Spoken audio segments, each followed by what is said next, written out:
pernikahan Rasulullah dengan Ummu Salamah ini itu memang sempat mengecilkan hati Aisyah dan Hafsah karena dia cantik, Pak. Memang diakui kecantikannya, Bu. Dan yang menenangkan jiwa Rasulullah ketika baiat Aqobah itu justru adalah Ummu Salamah. Waktu itu Rasulullah ditolak oleh sahabat sendiri, Bu, karena mau pulang. Perjanjian baiat perjanjian itu kan tidak sesuai dengan umat Islam, Pak. Banyak merugikan Islam.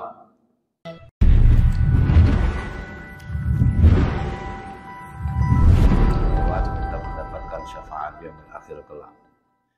Banyak sahabat-sahabat Rasulullah ini, Pak, yang kadang jarang terdengar namanya, tapi mereka awal memeluk agama Islam, termasuk juga yang perempuan.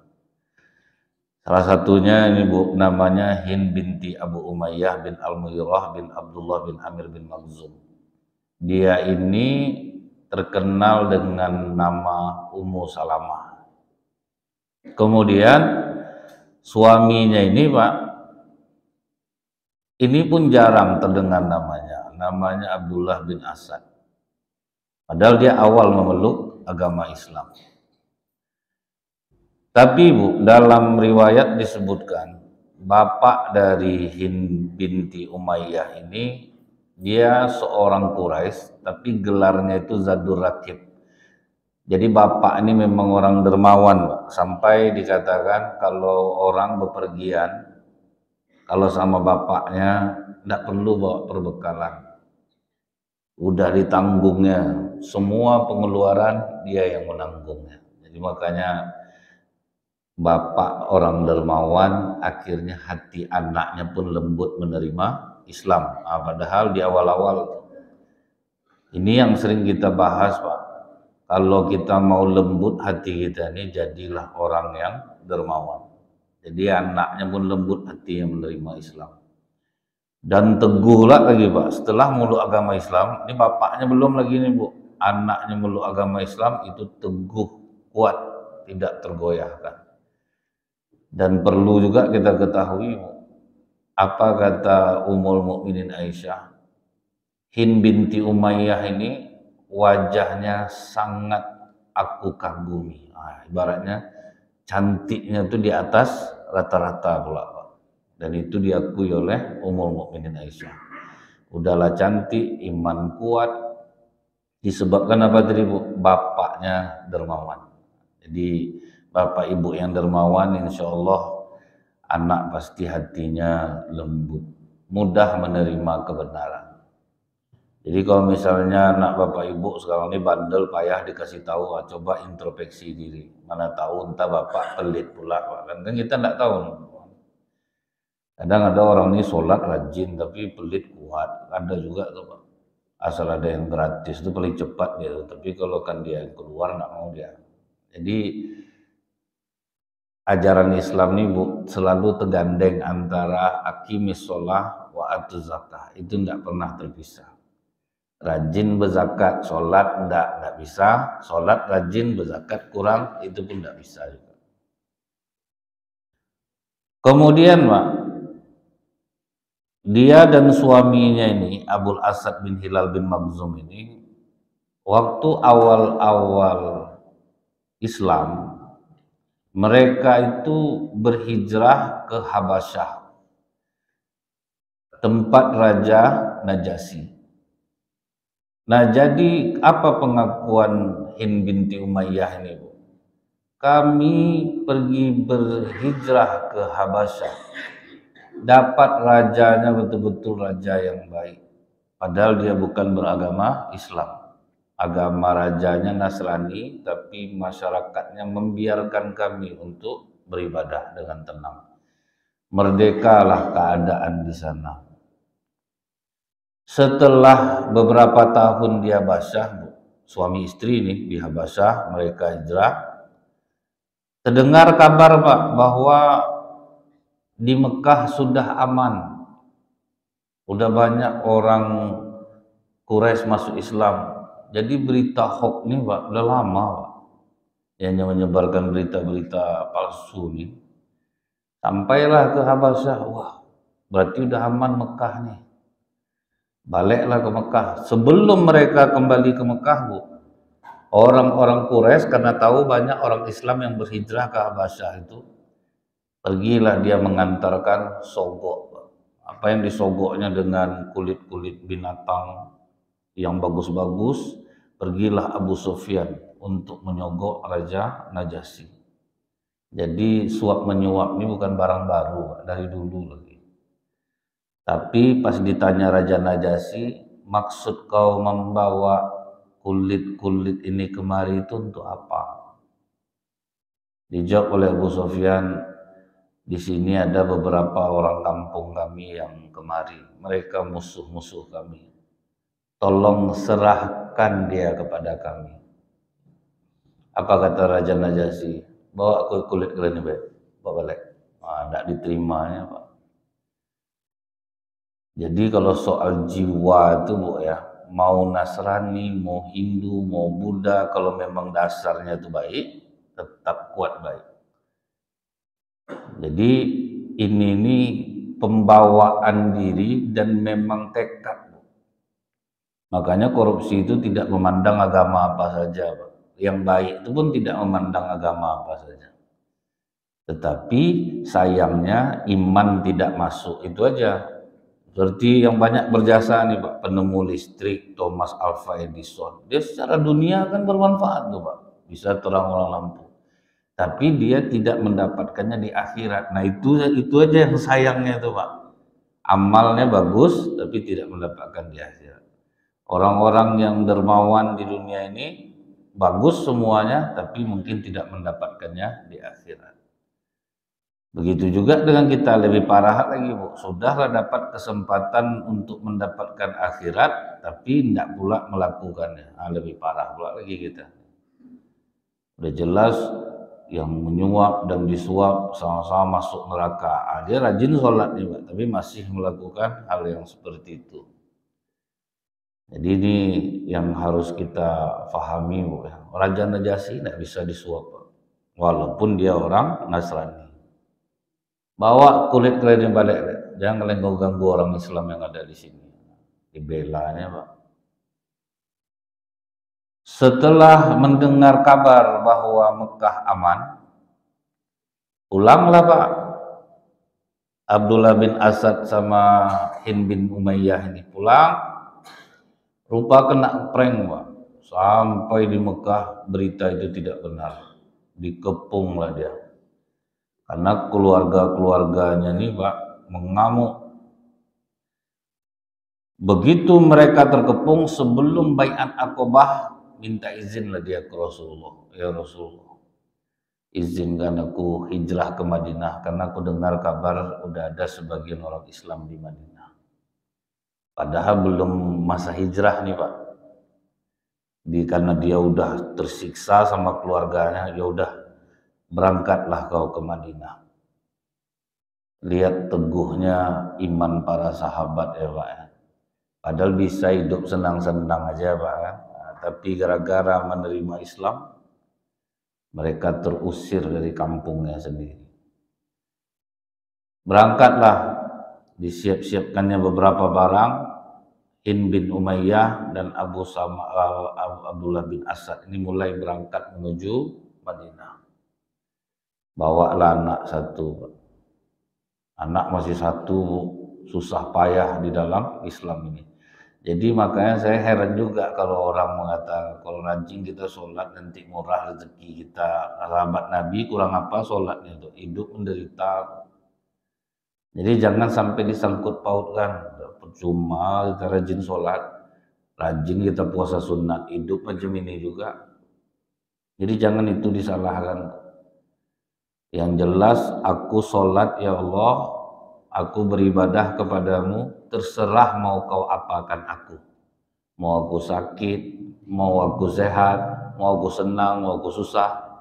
Baru aman sholat kita itu. Kalau enggak, Pak, udah itu aja jadi ya. Orang enggak sholat enak-enak hidupnya. Awak rajin sholat, dekat pada Allah, azab kita. Memang seperti itu para sahabat. Apa enggak dekatnya kepada Allah? Menderita karena memeluk agama Islam. Mereka pilih jalan penderitaan. Udahlah menderita dari Habasyah pulang ke Mekah. Jaraknya berapa kilo? 4.000 kilometer, Pak. Berkuda lagi, pakai pula apa? Perahu. Ethiopia Mekah 4.000 kilometer, Pak. Berapa bulan perjalanan itu? Itu yang ditempuh. Sempat kejadian ini menimpa kita, entah mungkin dah lepas agama kita semua. Takkan sanggup kita mengalami hal yang seperti ini. Kalau teriak-teriak takbir boleh lah Pak, dikirim betul ke Palestina itu tak mau tanda nih Pak. Kalau sini boleh lah.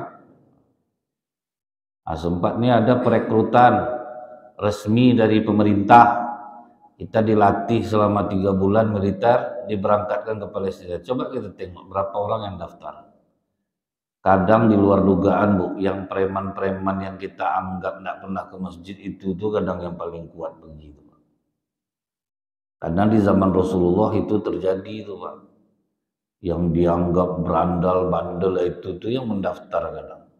Yang rajin-rajin sholat, yang kepicing-picing zikirnya itu, aku kan tidak mau pergi aku. Masalahnya, banyak alasan tuh Pak. Ini coba terjadi dari sahabat nih Bu, makanya kata Rasulullah jangan pernah menghina sahabat-sahabat. Sehebat apapun umat di masa yang akan datang beribadah, nilainya baru sama dengan tidurnya sahabat. Macam Hind binti Umayyah, udahlah cantik Bu, usia muda, usia sekitar pas hijrah itu 22 tahun baru, wajah cantik, anak pembesar, adalah anak orang sembarangan di Quraisy. Dibawanya anaknya, pas dia mau berangkat keluar Mekah, langsung dihadang oleh keluarga Hind binti Umayyah. Apa katanya ke suaminya? Kalau soal kau mau pergi, kami udah nyerah. Udah capek kami ngomong sama kau, udah disiksa, enggak juga berubah. Terserah kau lagi, silahkan kau pergi sendiri. Jangan kau bawa istrimu dan anakmu. Berebut-rebutlah di onta tuh Bu, ditarik-tariklah dia Pak. Akhirnya jatuh. Ini istri tinggal, anak tinggal. Yang Abdullah bin Asad ini Bu, tetap dia berhijrah ke Madinah sambil menangis Pak. Ditinggallah istri dan anak. Apa sanggup gitu, anak-anak satu baru Bu. Tertinggal, istri tinggal. Kalau kita kan jadi kita berangkat tuh Pak, ya biarlah tundalah dulu berangkat. Kalau dia enggak dalam keadaan menangis tuh dia macam di film-film lah tuh Bu, abang, wah. Itu kalau di film kan sedih tuh Pak. Berpisah, istri, anak, suami pergi sendiri, waduh menangis-nangis lah dari kejauhan. Terpisah gara-gara Islam. Kalau dipikir kan banyak betul penderitaan gara-gara masuk Islam. Dan itulah yang dikatakan Rasulullah, siapa yang mengaku mencintaiku, kemiskinan akan mendekatinya seperti air bah yang kencang. Nah, jadi bukan malah senang. Coba kuatlah kita di Islam nih Bu ya. Rajin kita ibadah, yang betul kita betulkan, yang salah kita salahkan, benci orang sama kita. Siapapun yang berkata benar, yang baik, itu benci orang nengok. Sehingga timbullah slogan, jangan pernah melawan penguasa, jangan pernah melawan orang kaya. Dan yang ketiga, jangan lawan orang gila. Itu resikonya sama tuh Pak. Jadi melawan penguasa, melawan orang kaya, melawan orang gila, itu sama resikonya. Dia tidak salah, kita yang salah. Itu jadinya tuh Pak. Jadi siapapun yang berkata benar, siap-siaplah dia akan dibenci orang, dijauhi di masyarakat, tidak disukai orang. Kadang sampai orang benci nengok dia nih, asal dia ke masjid rusuh orang, padahal dia betul kadang sendirian dia Pak. Nah, itu yang kasihannya orang-orang baik. Kadang yang dibilang itu betul. Kami udah biasa macam ini, yang ikut campur. Ingat saya tuh Pak, ada dia protes kalau memang mau ada hadroh itu, bapak nih inginnya buat panggung di luar masjid, kan lapangannya besar, daripada kita meribut-ribut dalam masjid main itu gitu. Saya setuju sih Bu gitu. Walaupun sebenarnya di dalam masjid pun ada yang melakukannya, tapi kalau memang ada panggungnya di luar, bagus di luar gitu loh, hadroh itu. Wah, benci masyarakat nengok dia. Dia sendirian nih, orang tua satu.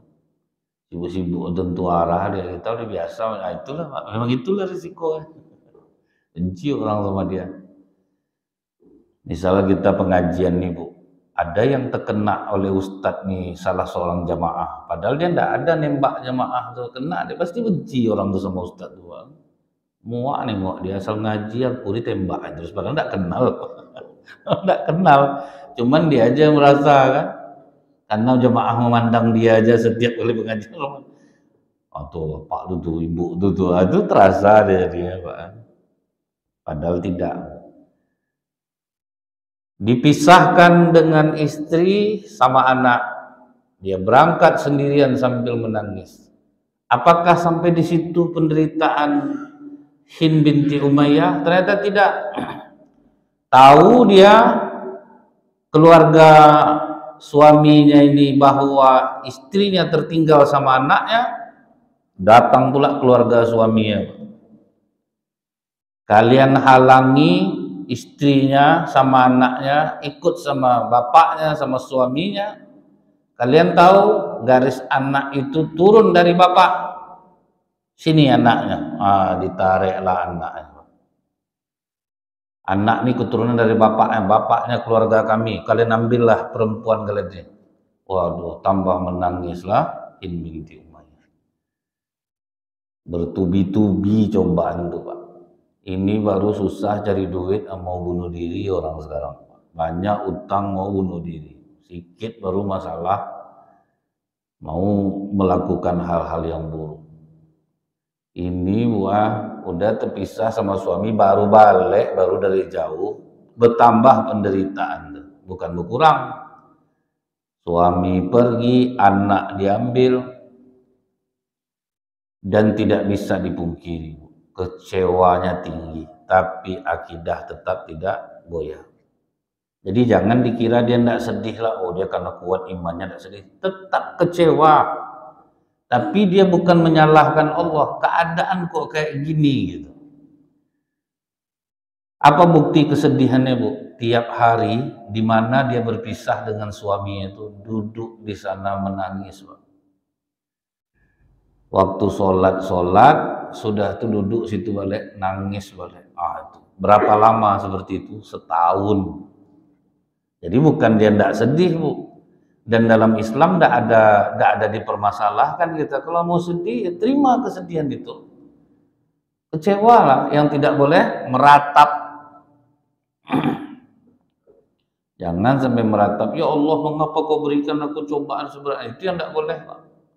Kalau sedih, siapa yang tidak sedih? Jadi jangan Pak dikira Bu, kalau kita rajin ibadah tuh kita harus kuat. Meninggal suami ibu, datang orang bilang sabar ya Bu, alhamdulillah lah. Udah takdir Allah pula nih, nanti orang salah sangka sama ibu, berarti istrinya yang meracun suaminya nih. Yakin aku dia tuh mau selingkuh tuh. Jadi kalau sedih ya sedih, siapa lah nggak sedih. Anak meninggal kita menangis, kita pendiam, pemenung, biasa tuh. Yang nggak boleh itu kan kita merata-rata, deh bang, mati pula abang bang, awak masih muda baru, dulu banyak yang mau sama aku tinggalkan gara-gara abang, cepatlah mati ya bang. Bangunlah bang, itu yang nggak boleh. Jadi setahun, jadi dalam riwayat itu Pak, setahun nangis. Tiap hari itu pergi dia di mana dia tempat berpisah dengan suaminya, nangis dari situ. Nanti jam sholat, nanti balik lagi ke situ, ditengoknya terus Bu. Akhirnya tidak tahan keluarganya Pak. atau keluarganya memang ngeri betul cintanya sama Islam ini. Dan ngeri pula cintanya sama suaminya. Jadi itulah Bu ya, perempuan setia itu tuh bukan tidak ada, tapi dia mahal Pak. Hidup suami bukan senang, tapi dia tetap setia. Tiap hari itu memandang ke arah Madinah. Akhirnya ngalah keluarganya Pak, udahlah. Biarkan aja lah dia pergi, nggak tahan kita nengok macam. Kesian gitu. Datanglah keluarganya, oke lah. Kau sudah boleh pergi, susullah suamimu. Setelah itu Pak, tahu si perempuan ini sudah dibolehkan oleh keluarganya untuk berangkat, datanglah keluarga suaminya. Kalau kau akan menyusul suamimu, bawa serta anakmu bersamamu. Baliklah Pak, ini udah mulai nih. Jadi itulah Bu ya, inna ma'al usri yusra. Setiap kesulitan pasti ada kemudahan. Walaupun menderita, tahan, nanti akan diberikan Allah kemudahan-kemudahan. Asal kita tidak mengeluh, tidak bercerita-cerita ke orang-orang. Cuman itu yang paling susah tuh. Kita kalau ada masalah suka cerita ke orang, Mbak, apa enggak tersinggung Allah sama kita. Apa aja kesedihan orang lain yang dulu tahu, Allah belakangan. Apa Allah enggak cemburu sama kita? Ada masalah, dahulukan ngadu ke Allah. Nanti Allah yang ngeset mempertemukan kita dengan orang yang akan membantu kita. Itu enaknya, lebih elegan lagi Pak. Kita kalau mau minjam sama manusia Pak, minjam duit sama manusia, malunya itu besar Pak. Kalau enggak dapat tambah sedih lagi. Cuman itulah kadang kita tuh jarang meminta ke Allah, langsung ke manusia. Kalau langsung ke manusia nih Bu, banyak pujian yang harus kita tumpahkan. Sehat Bu, sehat. Ibu ini tambah cantik aja ya. Itu ciri-ciri duit mau keluar tuh Pak. Banyak mukodimah tuh jadinya. Apa aja yang ibu pakai cocok di badan ibu Bu. Heran saya nengok ibu nih. Umur ibu udah berapa Bu? 65. Ya Allah, wajah masih muda juga baru. Macam anak-anak umur 30 aja ibu Bu. Ujung-ujungnya Bu ada duit ibu 200. Kan banyak tuh Pak. Bagus pujian itu dikasih ke Allah lagi Bu. Sudah dipuji Allah, minta tolong kita ke Allah. Aku dalam keadaan kesulitan ya Allah. Nanti digerakkan Allah hati orang-orang yang bisa nolong kita. Aman hidup kita. Tidak perlu memuji-muji orang, tapi orang yang menawarkan. Itu tuh yang dahsyatnya kalau kita ngadu ke Allah. Nah, kenaknya kita orang-orang Islam sekarang ini Bu, ada masalah payah keuangan, ngadunya langsung ke manusia. Udah bingung pula saya Bang Hatta kemana saya mau pergi lagi. Inilah ke abang lah aku berharap. Memang boleh juga Bu. Cuman tertanda di hati orang. Utang ini kan merusak silaturahmi nih Pak. Itu tuh yang bahaya tuh. Itu kalau kita terdesak macam mana lagi. Nah itulah guna itu Bu. Minta tolonglah kita ke Allah. Kita adukan masalah kita ke Allah. Sudah tuh udahlah, diam aja lah kita.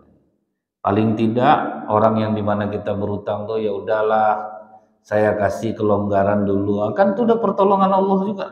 Janganlah didoakan lunakkanlah hati orang yang punya duit ya Allah sehingga tidak dimintanya utangnya sama itu, jahatlah kita nama itu. Paling tidak dikasih aja kelonggaran itu sudah merupakan bantuan dari Allah. Nah ini menderita, berangkatlah dia sama anaknya. Pas dia mau keluar dari Madinah menuju Tanim itu, pas di Tanim adalah Utsman bin Tolhah namanya Pak. Didekati dia oleh Utsman bin Tolhah. Kau mau kemana? Hind, aku mau menyusul suamiku di Madinah. Kau bersama siapa? Bersama anakku dan Allah. Kata Utsman bin Tolhah, waduh bahaya nih, perempuan secantik ini, dia masih cantik Pak, pergi sendiri. Apa kata Utsman bin Tolhah? Izinkan aku mengantarkanmu. Dikawal lah dia sama Utsman bin Tolhah. Nah, ini kan jarang juga terdengar nama sahabat Utsman bin Tolhah ini. Tapi dia memang adabnya tinggi kepada perempuan. Apa kata Hind binti Umayyah ini? Setiap kali masuk waktu istirahat, maka Utsman bin Tolhah menungguku turun dari kuda, kemudian dia membelakangiku. Setelah sampai nanti untuk berangkat, barulah aku naik lagi ke onta dan dia mengiringiku. Belum pernah aku melihat laki-laki yang akhlaknya semulia Utsman bin Tolhah. Nolong tuh tidak ada maksud, Bu. Kalau kita biasa, kalau orang cantik ini kita tolong, Pak, pokoknya dek, ada apa-apa bilanglah sama bapak ya. Bapak kalau nolong orangnya paling hobi, Bu, karena cantik, Pak. Tidak ada yang tulus tuh, Bu. Dulu ingat saya orang jual goreng di Samratulangi itu, Pak. Di tempat yang cantik seramai-ramai bapak-bapak situ, Pak. Yang tempatnya nenek terdiam lah mengipas apa tuh Pak, lalat. Payah Bu, nyari laki-laki tulus itu susah. Makanya dikaguminya Utsman bin Tolhah. Payah Pak, kita nolong tidak ada maksud apa-apa itu memang berat. Wajar aja Hind binti Umayyah ini mengagumi akhlak Utsman bin Tolhah. Tidak ada maksud sama sekali. Tidak ada ngolah-ngolah dia di jalan, ngajak-ngajak dia cerita, tidak ada. Bisa enggak kita macam ini? Kalau saya enggak mampu saya, Pak. Pasti tolak juga sama saya. Sepanjang jalan tuh dia macam mana ceritanya. Emang ramah-ramah juga, Pak, kan. Tapi hati ini gak kotor. Satu lagi yang dikagumi untuk soal perempuan, kalau Nabi siapa, Bu? Nabi Musa alaihissalam. Nabi Musa kalau kita ingat, dalam keadaan perut lapar, nampak anak Nabi Shu'aib, tapi dia tidak kenal nih bahwa ini anak Nabi Shu'aib. Dua orang perempuan yang sedang antri ngasih minum ternak. Berjam-jam dia di situ, kasihan Nabi Musa. Ditanya Nabi Musa, kalian dari tadi di sini mengapa? Kami mau ngasih ternak kami minum, sementara orang ramai. Ya sudah, biar aku bantu. Digiring Nabi Musa ternaknya ke sebuah batu. Batu itu ada mata air di bawahnya. Diangkat Nabi Musa batu besar. Sudah dikasih minum semua ternak itu, dikasihnya ke perempuan itu, duduk dia balik. Itu tanda tulus, Pak. Tidak ada diolah Nabi Musa. Pokok deh abang duduk di situ. Ada apa-apa WA aja bang atau apa, ini nomor WA. Kalau kita tentara Pak, tidak ada cerita. Maka kadang Pak suami kalau lama di masjid disusul sama istrinya, Bu. Saya ketawa lihat Bapak. Sama orang tak tanggung ramahnya, Ustaz, lampu masjid dah mati, dia cerita juga di depan masjid tuh. Disusul sama orang ramah minta ampun sama awak, tak pernah macam itu. Itu disusul istrinya, Pak. Jadi Bu ya, sampai penasaran anak Nabi Musa yang berdua nih, Pak, anak Nabi Shu'aib ini. Ditanyalah ke bapaknya, kok cepat kalian pulang? Kami ditolong oleh laki-laki yang kuat dan terpercaya. Ya. Undang dia ke rumah, ajak makan. Padahal Nabi Musa dalam keadaan lapar. Disusulnya Nabi Musa, bapak kami nyuruh ke rumah. Apa kata Nabi Musa? Kalian jalan di belakangku. Bila belok kiri, lemparkan batu ke kiri. Bila belok kanan, lemparkan batu ke kanan. Tak mau beriringan. Bapak sanggup nggak kira-kira? Ini bapak udah di atas angin tuh, Pak. Bang, kata bapak, pergilah ke rumah. Adalah tuh, Pak. Itu Nabi Musa, Nabi Yusuf alaihissalam, apalagi Rasulullah. Itu belum ada riwayat genit dengan perempuan dari masa remaja. Makanya waktu dia mau nikah dengan Ummul Mukminin Khadijah, yang menyampaikan ke Rasulullah adalah Nafisah binti Munyah. Itu pun dari belakang, Pak. Muhammad, ya siapa? Aku Nafisah, sahabatnya Khadijah. Khadijah menanyakan dirimu Muhammad. Tapi jangan kau jawab sekarang, pikirkanlah dulu. Langsung pergi, Pak. Kalau kita kan kita ajak duduk, dia macam mana ceritanya? Dia apa kata Khadijah? Nah, akhirnya jadilah mak jomblang dengan kawannya dia. itu yang banyak terjadi itu. Nah, ini Bu Utsman bin Tolhah ngantar sampai ke sebuah perkampungan di Madinah. Aku dengar suamimu berada di sini. Masuklah kau ke dalam. Disitulah perpisahan dia dengan Utsman bin Tolhah. Laki-laki yang baik akhlaknya, tulus hatinya. Meninggalkan Hind binti Umayyah. Masuklah ke kampung itu, jumpalah dia sama suaminya. Wah, memang ini dalam istilah sahabat kalau sekarang nih Pak, seperti Romeo dan Juliet. Memang tidak bisa dipisahkan. Cuman Islami, Bu, tidak bodoh, tidak bunuh diri. Sama-sama bermunajat kepada Allah. Setelah 1 tahun lebih dipertemukan kembali oleh Allah. Lama setahun itu Pak. Makanya Bu, dengan kita mengingat-ingat seperti ini nih, makin kuat kesabaran kita deh. Ngeri betul penderitaan orang dalam Islam ini rupanya. Kita belum semenderita ini lagi, udah banyak keluhan kita. Nah setelah sampai di Madinah, beberapa tahun Pak, lahirlah anak. Sampailah 4 orang anak Hind binti Umayyah ini. Yang kecil masih menyusu, perang Uhud pun akan terlaksana. Ini sudah selesai lah perang Badar Bu. Pas perang Uhud itu malamnya duduk dia berdua, pas besoknya mau perang Uhud. Apa kata istrinya nih? Aku ingin kita sama-sama berjanji. Aku berjanji kalau kau meninggal terlebih dahulu, maka aku tidak akan menikah lagi selama-lamanya. Kata suaminya, kalau aku berharap jika aku mati terlebih dahulu, Allah menggantikan laki-laki yang lebih baik daripada diriku. Karena dia tahu istri masih muda, umur 28 baru setelah itu tuh, umur 29. Tetap nggak mau dia, siapa lagi yang bisa menggantikan dirimu di hatiku? Wah, itu Pak, pokok aku nggak mau nikah lagi. Memang setia itu pula lah perempuan nih Pak. Kalau setia itu nggak ada, apapun keadaan suaminya. Ini macam yang sekarang nih Bu, suaminya tuh cuci darah tiap hari. Masih muda Pak. Setia dia mendampingi suaminya dalam keadaan sakit. Itu yang baik-baik ya Pak. Kalau yang enggak-enggaknya Pak, parah.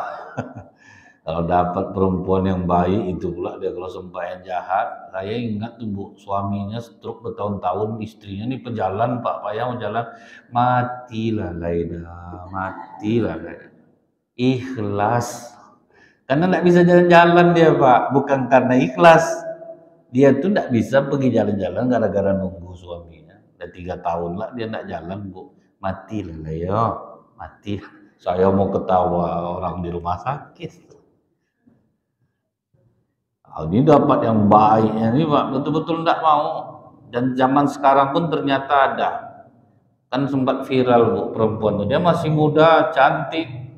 Suami udah sakit udah berapa tahun, tetap didampingi. Pas perang Uhud berkecamuk Pak, matilah Abdullah bin Asad ini. Mati dia. Jadi mereka menunaikan janjinya. Makanya kata orang Israel, melawan orang Islam itu Bu, seperti melawan hantu. Senjatanya kecil cuman tapi dia berani mati. Trauma Bu, banyak tentara Israel yang depresi sekarang tuh disuruh ke Gaza itu tidak berani Pak. Takut, sementara orang Islam menunggu Pak. Coba lah tank lawan pistol Bu, lari tank tuh. Tanknya aja lari Pak, dilawan orang sendiri. Itulah Bu, kekuatan mereka. Mati suaminya ini, berdukalah dia Bu. Anak yang kecil masih menyusu. Setelah habis masa iddahnya Bu, siapa yang datang melamar Pak? Abu Bakar Siddiq. Sudah tahu kita kedudukannya Bu, sampai Abu Bakar, sahabat utama, pembela Rasulullah, pengusaha, datang ngelamarnya, dikirim utusan. Bayangkan sekelas Abu Bakar aja Pak, ditolaknya Pak. Maaf, aku tidak berpikir untuk menikah lagi. Dari bujuk-bujuk lah sama utusannya. Abu Bakar itu kan kita tahu bagaimana kebaikan akhlaknya. Karena perempuan ini Bu, dia milik suami terakhirnya. Nah, kalau dia meninggal. Kalau dia tidak nikah lagi, maka dia milik suaminya. Tapi kalau ada suami yang rasanya lebih bagus akhlaknya, seharusnya dia mau menerimanya. Tapi itulah pernikahan tidak ada yang dipaksakan dalam Islam. Yang si Hind binti Umayyah ini tetap tidak mau menikah. Ditolaknya Abu Bakar Siddiq. Oke lah, mungkin Abu Bakar lebih tua. Ada yang lebih muda, 12 tahun di bawah Abu Bakar Siddiq. Umar bin Khattab, gagah baru tua. Ikutlah melamar Bu. Ditolaknya. Nggak mau dia. Siapa yang tidak kenal keluhuran akhlak Umar bin Khattab? Orangnya memang temperamen, tapi akhlaknya baik. Dia penyayang. Umar tuh Bu, walaupun garang, dia mau istri diam tuh Bu. Nggak ada melawan tuh Pak. Makanya rencana ada sahabat mau ngadu, dia kena amuk sama istrinya. Diancam istrinya, awas kau, aku adu kan kepada Khalifah Umar bin Khattab. Kata istrinya, ngadu lah. Wah, terkejut Pak, berani. Sampai dia di rumah Umar dekat pintu, terdengar dia Umar sedang kena marah lah sama istrinya Bu. Dan tidak menjawab sama sekali Pak. Lebih parah lah dari aku. Pas dia mau pergi, pas Umar keluar. Sini kau dulu, mau ngapa kau? Rencana mau ngadu dari Khalifah, aku kena marah sama istri aku. Rupa sampai di sini tidak sengaja terdengar kau kena marah lah sama istri. Kalau kau dia biasa tuh. Kalau kita kena marah, diam aja lah kata Umar. Tuh sekelas Umar bin Khattab. Jadi bapak kalau mau kena marah diam ya lah Pak. Nggak usah dia jawab bapak lagi. Ini kita kadang pantang kena marah, naiklah tidak sopan sama suami, tidak ada Pak. Saya semenjak saya sampaikan nih ke istri saya, azab saya kena marah dia. Dulu tidak berani dia. Dia saya ceramah dia ikutlah terus Pak kan. Boleh rupanya, banyak dia tahu jadinya Bu. Ada kadang dibantahnya diam ya saya lagi. Jadi itu Pak ya, jangan dikira laki-laki itu, dia harus lebih tinggi dalam segala hal. Enggak juga.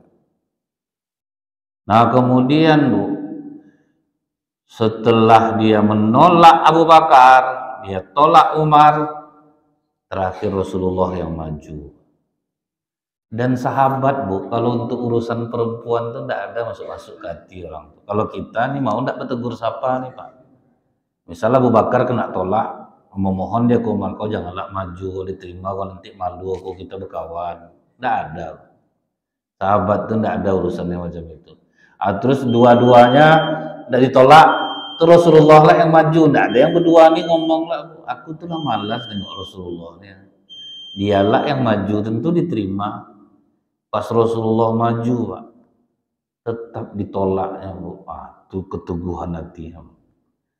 Ditanya oleh Rasulullah melalui utusannya, apa alasan dia nolak? Dibuatnya lah alasan Pak. Yang pertama, umur aku sudah tidak muda lagi untuk menikah. Anak-anakku banyak, nanti aku tidak bisa melayani Rasulullah karena aku sibuk mengurus anakku. Yang ketiga, aku tuh pecemburu.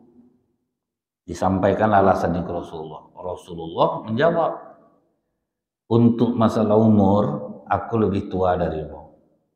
Untuk masalah anak-anakmu, tidak pun kau nikah dengan aku, dia menjadi tanggunganku. Dan masalah kecemburuanmu akan kumohonkan kepada Allah untuk mengangkat rasa cemburu itu di hatimu. Didoakan terus oleh Rasulullah sampai dia menjadi perempuan yang tidak bercemburu. Jadi Pak, masukkanlah doa ini ke dalam doa bapak-bapak. Angkat rasa cemburu di hati istri Anda. Ada azab bapak adik Pak. Rupanya bisa Bu, didoakan itu bisa hilang rasa cemburu. Dan ternyata Bapak Ibu, pernikahan Rasulullah dengan Ummu Salamah ini itu memang sempat mengecilkan hati Aisyah dan Hafsah karena dia cantik, Pak. Nah, memang diakui kecantikannya, Bu. Dan yang menenangkan jiwa Rasulullah ketika baiat Aqobah itu justru adalah Ummu Salamah. Waktu itu Rasulullah ditolak oleh sahabat sendiri, Bu, karena mau pulang. Perjanjian baiat perjanjian itu tuh kan tidak sesuai dengan umat Islam, Pak. Banyak merugikan Islam. Bukan perjanjian Aqobah. Waktu orang Islam mau masuk ke Mekah dihadang oleh Suhail bin Ammar. Terjadilah perjanjian Hudaybiyah. Nah, jadi perjanjian itu memberatkan ke orang Islam. Menurut orang Islam itu tidak adil, sehingga Rasulullah memerintahkan mereka, bercukurlah kalian, tidak ada yang jalan satu pun. Sembelih hewan kurban kalian, tidak ada yang jalan satu pun. Mereka kecewa. Masuk Rasulullah ke tenda, kata Ummu Salamah, kalau mereka kecewa kan wajar aja ya Rasulullah. Mereka udah siap-siap mau berangkat. Mereka dalam keadaan kuat untuk bertempur, tapi kau justru menerima perjanjian itu. Sekarang nih, diam-diam aja kau keluar, cukur kepalamu sendiri, sembelih hewanmu sendiri. Mereka pasti akan mengikutimu. Pas dibuat Rasulullah itu, Pak, baru semuanya mengikuti sikap Rasulullah SAW. Jadi inilah akhir kisahnya, Bu, ya, bahwa Ummu Salamah ini termasuk menjadi istri Rasulullah yang sangat diperhitungkan. Selain kecantikannya, juga kecerdasannya serta ketebalan iman dan sabar ya dalam menghadapi segala cobaan. Mudah-mudahan kita diberikan Allah kekuatan iman dan sabar yang seperti ini insyaallah. Subhanakallahumma bihamdika asyhadu an la ilaha illa anta astaghfiruka wa atubu ilaik. Assalamualaikum warahmatullahi wabarakatuh.